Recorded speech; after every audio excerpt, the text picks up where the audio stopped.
कोई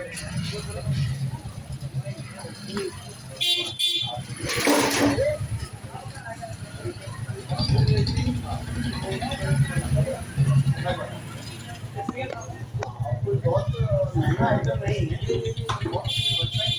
बहुत चल रहा हूँ। मान लीजिएगा इसको मैं कहीं कोई बात नहीं और आपका नुकसान हो जाए, अगर सीसीटीवी वगैरह होगा तो उनको पहचानने में, उनको पकड़ने में और माल को खुद करने से पहले उसको रिकवर करने में बहुत आसानी है। एक बार आपका माल खोल हो गया, फिर आप उनको फांसी में भी लटका दो, आपका नुकसान तो हो जाएगा।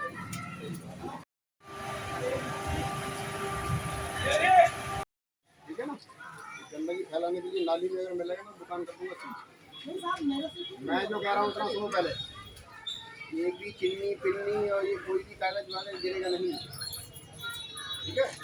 और अगर आपको अगली बार दिखाई दे, एक बार जुर्माना कर दीजिए और बाकी ठीक है। सारे लोग अपना अपना काम को रखें, ये चिन्नी पिन्नी कागज वाले सब उसमें डालें, ठीक है।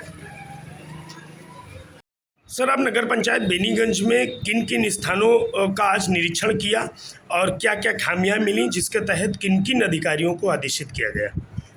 मैं बेसिकली हरिद्वार तीर्थ का जो काम हुआ है उस काम को लेके शिकायतें लगातार हो रही थी, तो मैं पहले भी आना चाहता था लेकिन आ नहीं पाया। आज मैं वही देखने के लिए आया था कि हरिद्वार तीर्थ हमारा किस स्थिति में है और कितना इस पर काम हुआ है और जो शिकायतें की जा रही हैं उसमें क्या सच्चाई है, उसी दृष्टि से मैं आया था। ये देखिए, मैं अभी झरोइया गांव भी गया था। झरोइया गांव की भी कुछ समस्याएं चल रही थी, तो चूँकि मैं पिछली बार आना चाहता था जब मैं गई थी झरोइया में 5-6 दिन पहले, लेकिन मैं उस दिन आयोग में मेरी अचानक डेट लग गई लखनऊ, तो मैं वहाँ चला गया था। तो आज मैं वो जो दीवारों को लेके चक्रों का मसला है उसको भी मैंने देखा और उसके बाद गौशाला का भी निरीक्षण किया मैंने, जो काना गौशाला बनी हुई है, और उसके बाद मैंने ये हरिद्वार तीर्थ का निरीक्षण किया है। और इसमें मैंने इनका पूरा जो इनकी फाइल है, ये भी मैं आपको क्लियर कर दूं कि इसमें भुगतान अभी एक भी पैसा नहीं हुआ है। इस हरिद्वार तीर्थ का काम जो हुआ है उसका कोई भुगतान अभी तक नहीं हुआ है और संभवतः हो सकता है कि जो शिकायतों के चलते ही भुगतान अभी तक ना हुआ। तो अब इसमें मैंने आज इनका रिकॉर्ड देखा है, मौका भी मैंने देखा है और इसके आधार पे ये आकलन किया जाएगा कि वास्तव में क्या स्थिति है। एंक्रोचमेंट तो साफ साफ दिखाई देता है कि तालाब का रकबा मौके पे मुझे पूरा नहीं लगता है और वहाँ एंक्रोचमेंट है। इसके लिए लेखपाल को निर्देशित कर दिया गया है। पूरे घाटे की पैमाइश शायद बताया गया पहले हो चुकी है, लेकिन अगर आवश्यकता है तो पुनः करा के और जहाँ जहाँ जिस तरह का एंक्रोचमेंट है उसके विरुद्ध जो भी विधिक कार्रवाई है वो शीघ्र ही प्रारंभ हो जाएगी, क्योंकि हम तालाब की जमीन का अवैध कब्जा ऐसे ही किसी का नहीं छोड़ सकते। सर, बड़ी बड़ी बिल्डिंगें खड़ी हैं और तालाब का एरिया लगभग 100 बीघे है, जिसमें थोड़ी सी जगह में वो तालाब तीर्थ टाइप में उसकी खुदाई वगैरह हुई है। तो ये कैसे, इन लोगों पर क्या कार्रवाई, और ये 100 बीघा है जो इसमें कैसे होगा? ऐसा है कि निश्चित रूप से तालाब का एरिया बड़ा है और जो काम किया गया है वो उसकी तुलना में काफ़ी कम स्थान पर है। ये बात अपनी जगह पे सच है, लेकिन जो DPR यहाँ से भेजी गई होगी, क्योंकि पैसा लिमिट में इनको शायद 30 लाख मिला है पूरा, उसमें खुदाई भी है, उसका पार बनाना, इंटरलॉकिंग जो भी है इनका वो है, तो उतने पैसे में पूरे तालाब को किया जाना संभव नहीं है। संभवतः पैसे की लिमिट को देखते हुए वो उतना ही पार्ट इन्होंने लिया है, जबकि तालाब काफ़ी बड़ा है। सर, जो ये बिल्डिंगें बनी हैं और जो कब्जे हैं, क्या इन्हें हटाया जाएगा, गिराया जाएगा? देखिएगा, हर चीज़ को करने का एक तरीका है, उसके लिए एक्ट में प्रोविज़न है। हम लोग ये इसका पैमाइश कराने के बाद हमारे पास स्थिति आ जाएगी कि किसका मकान है, कितना पुराना है, क्या है।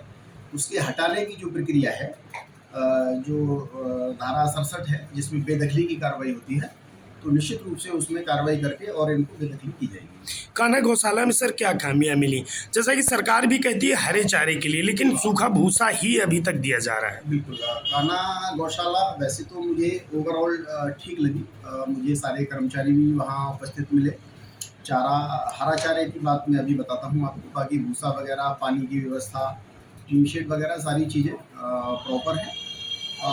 पर एक तो उसमें जो रिकॉर्ड मेंटेनेंस है, जो डेली की जो एंट्री है वो प्रॉपर मुझे नहीं मिली है, और हरे चारे की व्यवस्था नहीं मिली, जिसके लिए मैंने ईओ साहब को निर्देशित किया है कि हरे चारे की व्यवस्था आवश्यक रूप से कराएं। सर, इसके अलावा कुर्सी रोड पर नाले पर जो पत्थर रखे हुए हैं वो टूट जाते हैं बड़े वाहनों से निकलने के पश्चात, तो वहाँ पर नाला रुंधे हुए हैं और गंदगी के भी अंबार हैं ऐसी जगहों पर, जबकि प्रधानमंत्री जी के द्वारा स्वच्छता मिशन को बढ़ावा दिया जा रहा है। ये प्रकरण आप मेरे संज्ञान में लाए हैं, ये प्रकरण मेरे संज्ञान में नहीं है। ये प्रकरण मैं ईओ साहब से जानकारी लेकर के और इस पर जो भी अपेक्षित कार्रवाई होगी। सर, कुछ जानवर रोड पर टहलते हुए देखे जा रहे हैं, अभी हमने देखा था टैग भी लगा था, तो इस विषय क्या बोलेंगे आप?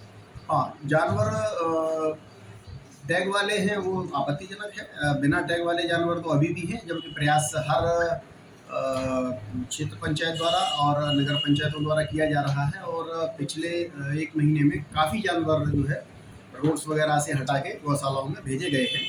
तो जो टैग वाली स्थिति है ये निश्चित रूप से आपत्तिजनक है, और इसमें अगर कोई टैग का कोई फ़ोटो या नंबर अगर आपके पास है, आप मुझे प्रोवाइड कर दें तो मैं उस पर निश्चित रूप से आगे एक्शन के लिए बढ़ाऊँगा। सर, मुख्य मार्ग के किनारे जो अतिक्रमण हटवाया जा रहा है या हटाया जा रहा है, इस विषय क्या बोलेंगे? मतलब क्या पूर्ण रूप से हट गया है या नहीं? देखिएगा, पूर्ण रूप से हटने का मतलब तो ये है कि आदर्श स्थिति आ गई है जी, और आदर्श स्थिति नहीं संभव है। हम आदर्श की तरफ जाने का प्रयास कर सकते हैं, और आप जानते हैं कि अतिक्रमण पहली बार नहीं हट रहा है, पहले भी हटाए गए हैं, लेकिन फिर कुछ दिन बाद लोग कर लेते हैं, फिर कर लेते हैं। तो इसमें रिपीटेडली उस चीज़ को फॉलो अप करने की आवश्यकता है।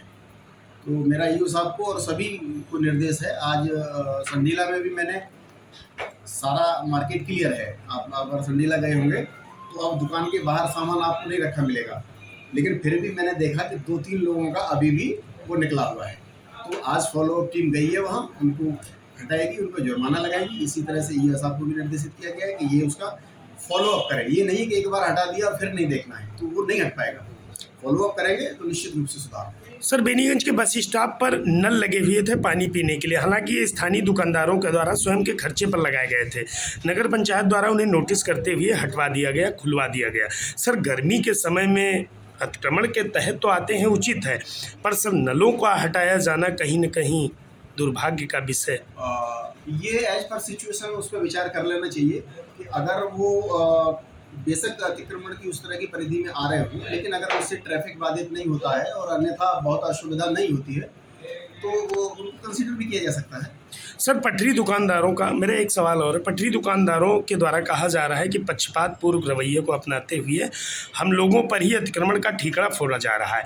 हम लोगों के लिए बेहतर जगह स्थायी चिन्हित नहीं की गई है और नई बाज़ार में दुकान लगाने के लिए कहा जा रहा है, जबकि हम लोग कच्चे माल के सप्लायर हैं। हम लोगों का कहीं न कहीं नुकसान हो जाएगा, और नगर पंचायत ने ही बैंक के माध्यम से हम सभी को लोन दिया है।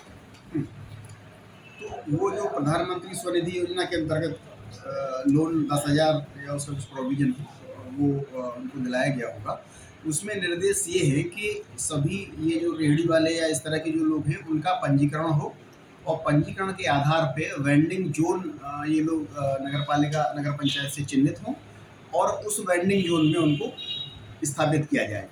बेसिकली वो लोग इस बात के लिए तैयार नहीं होते, वो उनका रहता है कि हम जहाँ हैं हम वहीं करेंगे। ये उनकी मतलब एक रिजिडिटी है। उसका कारण ये भी हो सकता है कि उनको ऐसा लगता है कि यही हमारा रोजगार सबसे ज़्यादा चलेगा, लेकिन वो मतलब अगर उसकी ट्रैफिक बाधित करता है या उस परिधि में आ रहा है तो अलाउ नहीं किया जा सकता है। लेकिन फिर भी समान व्यवहार करते हुए और उनसे सहानुभूति रखते हुए उनको वेंडिंग जोन में यथास्थान स्थापित किया जाए, और वेंडिंग जोन इस तरह के हों जो पब्लिक या ग्राहक की रीच में हों, ताकि उनका एडवर्स रूप से प्रभावित न हो व्यापार। तो इस तरह का निर्देश दिया गया है ईओ साहब को। Thank you.